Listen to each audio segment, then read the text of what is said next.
Good morning, all. So I wanted to share the team creation and career module that I invented yesterday for Kevin Elias's new football game, Five Dice Football. He will be providing this 6-page career module, a team creation career module package with his Five Dice Football game in the future. But I also am putting it here free so people can find it here if they want to add it to their game if they've already purchased it. So again, you can reach Kevin Elias at Scorecard Sports on Facebook, and his YouTube channel is Scorecard Sports on YouTube. I won't give out his email here, of course. If anyone here is interested, they can email me. And then we can email Kevin if you want to make an order for his new football game. Plus, he's got other football games. He's got a vintage football game, Fast Play Vintage Football. He's got, of course, probably my second favorite boxing game of all time, Four Dice Boxing. So Kevin has got some really great, I would say, quick play modern games, right? Anyway, so Five Dice Football. I've just debuted it on my channel. He debuted it a week or so ago, and it's a fantastic game. I really dig these kind of handful of dice, get your scores, and move through seasons, weeks, etc. They're great, I think, for playing by yourself, full season replays, but I think they're also wonderful aids if you want to play, Stratomatic. Let's say you want to play out the full season of your favorite team, but you want to simulate the teams in the league around around that team, so you can have the whole league being simulated to get new standings, new stat, or new win-loss records. They're great tools that way. Anyway, long story short, he emailed me yesterday morning and said, "Jason, feel free to make a fictional league for this. I love, he said, I like your imagination. I like when you share fictional stuff, the game, go for it." But immediately I said, well, there is no tools to make fictional teams. So I said, wait a minute, I'll just invent the team creation module and with the career legacy module, and I'll make the teams there. I'll share the game with a fictional league as well. And by the way, since I'm going to have to invent these so I can make teams for his actual historical, he's got his own formulas for his historical sets. But when somebody says, hey, feel free to make fictional teams and play a league with it, I'm thinking, well, how am I going to do that? So I devised basically a team creation career legacy module for the game. And so that will be available with all sets. So when he sells the game, he'll attach that PDF with the game in his package. Not to mention you can grab it here for free. It is a concept I was working on for one of my football games a long time ago. And so I've been holding on to it, deciding, well, this didn't end up in any of my football game designs, in any of my football game books. But it's a design that I really, really loved. And I thought, oh my gosh, I can use this concept to make games in Five Dice Football. So let's take a look at it. It will be available here. Just click the link in the description box below and you can grab this file. I think it's 6 pages. It's called FDF, Five Dice Football Career Module. It is 6 pages, so a little quick write-up. You need to own the game. I'm not going to teach you the game. I'm not going to expose how the game works here. You need to purchase the game and understand the game and play the game there. Then all this other stuff will make sense to you. But there are so many variables for teams in the actual game. My career mode adds 2 new variables to every team in your fictional league. You would not add these to historical sets. There's no reason to add franchise class and capital to the 1979 season set because you're not going to continue those on. However, you could originate a franchise class and capital for each historical team too if you wanted to continue to play on and on in history. So the first thing you'll do is when you create a team is decide its franchise class. You're either going to have a first class franchise, a second class franchise, or a third class franchise. Those franchises are further defined by a term. A first class franchise is a premier franchise. Second class is a competitor franchise.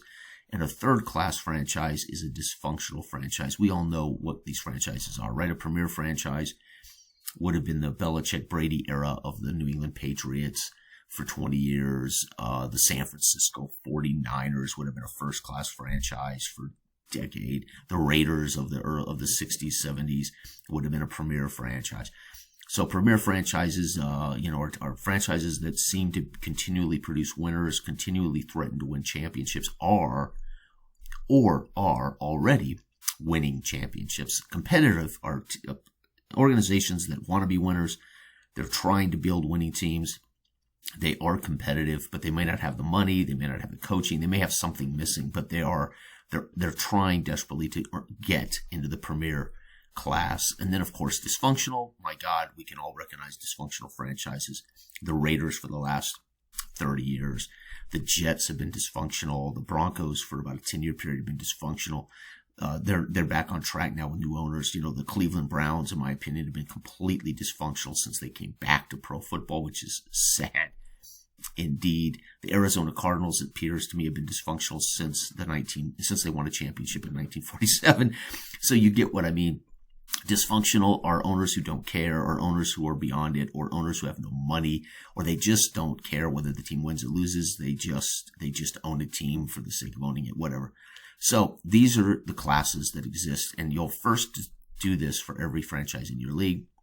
This will also dictate how much capital each team has. The capital is spent only on losing seasons. So let's say your team has 7 capital, and you suffer a losing season, you will go down to 6 capital. Your team can suffer 7 losing seasons before it will actually drop down in a class. So some teams will have can suffer 3 losing seasons, and then they will either cease to exist, or they'll drop out of a class, and they can only go up in class if they win a championship. So a dysfunctional franchise, if they win a championship, will move into this competitor class, and they'll reset their capital. So capital, you never earn new capital. You only refresh your capital if you drop down into a different class, or you go up to a new class. You'll refresh your capital. Any franchise that has enough losing seasons that their capital is reduced to 0, they must fold, they must relocate, or they must be sold to a new owner. So there's rules for how we do all of that, okay? Last but not least, so that's how capital works, team creation. So then, of course, once we know our franchise class, the class of our franchise and their capital, we can then create our franchise based on this sequence. So you're going to pick your city and name your team. You're going to roll up what kind of class they are with the capital. So when you roll the class, you automatically have capital attached to that class. So yes, you could roll up a team that's dysfunctional, and they'll automatically have capital. Those teams are going to be bad, and they're going to be tough to build, and they're potentially going to be in bankrupt, in which you'll have to fold them, sell them, or relocate them. Then, of course, we're going to determine their offensive ratings, which are their touchdown abilities based on their class, and then we're going to determine their offensive tendency to run or pass touchdowns based on a chart, basically like a head coach chart. Just determines whether they pass for more touchdowns, run for more touchdowns. That's all that does. And then we'll determine their defensive touchdown ratings based on their class, and then we'll determine their offensive field goal ability based on their class, and their defensive ratings based on their class.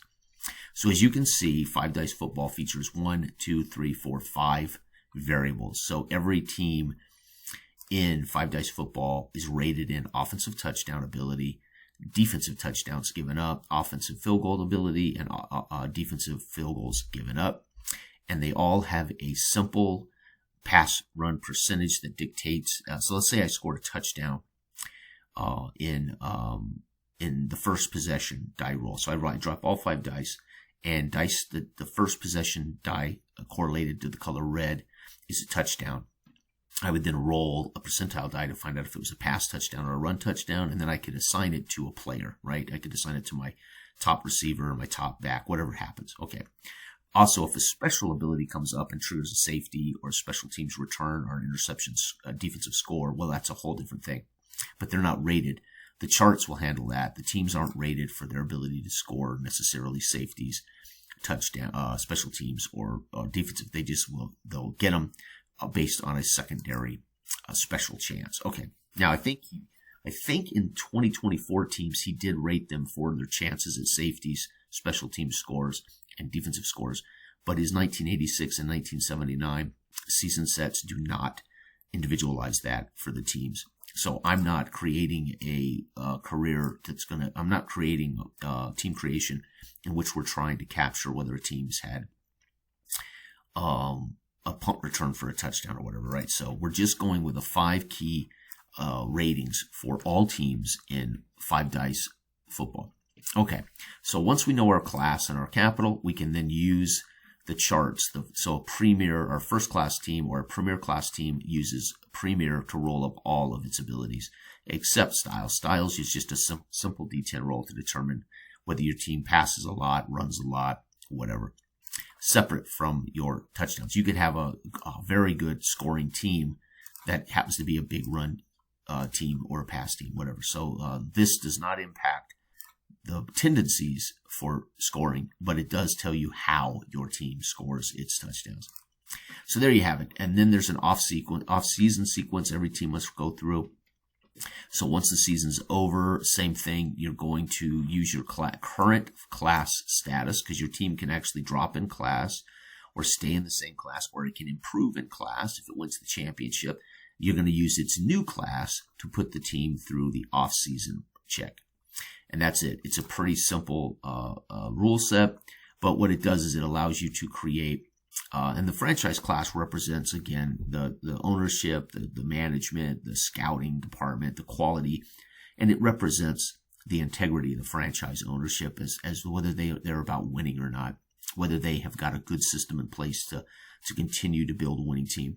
I think of teams like the Pittsburgh Steelers, despite not having won a Super Bowl in a long time, they are continually competitive. They're always winning. They're always getting into the playoffs, and they've struggled to win playoff games. But I would argue Pittsburgh would be in a premier class. So imagine this: Pittsburgh won the Super Bowl in 2008, I think. It may have won it. I can't remember. But from 2008 to today, they would have been a premier team that just has not had a chance has not been able to win another championship, but they haven't had enough losing seasons to actually lose capital to drop into the competitor class, right? So I would argue the Steelers are a great example of a team that has not had any losing seasons, so they wouldn't have fallen out of the premier class. They're a well-run organization. The ownership's strong, the scouting's strong. They somehow, some way, despite drafting low, always seem to rotate and replace players. They don't waste money on other people's headaches. Generally, they don't waste a lot of dollars on free agents that are overpriced. The Steelers are a well-run organization. That's the kind of thing. Now, they could be a competitor and also have made it to the playoffs 17 straight years. They haven't had any losing seasons to drop into dysfunctional, but they haven't yet won a championship, which would launch them into the premier class. So think about your teams. Once you're in the dysfunctional class, it's going to be harder to build a team out of it. And the more losing seasons you collect, the better chance your team has of completely folding. So if you're a Premier League, the more teams you start, and the more you start to lose over your have losing seasons, eventually you'll run out of capital and your team will be reduced. Then your original capital resets, and you can have that many losing seasons as a competitor, and then eventually you'll drop into the dysfunctional. And if you have that many losing seasons in dysfunctional, you will be forced to fold, sell, or relocate. And of course, your capital does not ever reset until you change classes. So you could be a premier team with 5 capital, and you've had 4 losing seasons in the premier class. You've got one more losing season available before your team will slip into second, no matter what. Unless at some point before you have that 5th losing season, you win a championship, and then you'll be refreshed in the Premier League. So you could be down to, man, one more losing season and this team's going to fall into the second tier.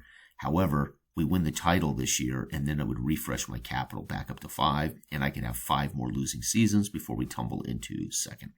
So hopefully that explains how this works. And so what it does is it creates tiers of teams like we see in professional sports. And some of those teams, once they're in the dysfunctional tier, it's a hell of a time to get out of it.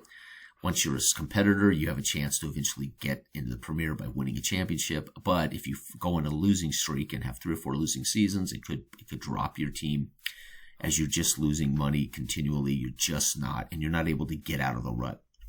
I think about the Cleveland Browns. How many quarterbacks have they gone through since 1999? 42 quarterbacks in 25 years. It's crazy, something like that. So the Raiders, who seem to have a new coach, new quarterback every single year, they cannot climb out of the dysfunctional class. So I think it's fun. It creates a fun, you can glance at your league and say, man, I've got 4 premier teams. I've got 16 competitors, and oh man, we've got these 4 dysfunctional teams that are they're about to fold up, right? So you can have a lot of fun by just glancing at your league tables, right? And of course, they all have a capital that's going down every time they have a losing season. So anyway, it's great fun. And then, of course, you can easily create teams and then run them to the off season and then enjoy Five Dice Football's actual game to play out the games. All right, everybody, I'm going to shut up now. I've somehow managed to take a 6-game add-on package for Kevin's brand new game and talk for 16 minutes about it. Everybody have a wonderful weekend. Bye-bye.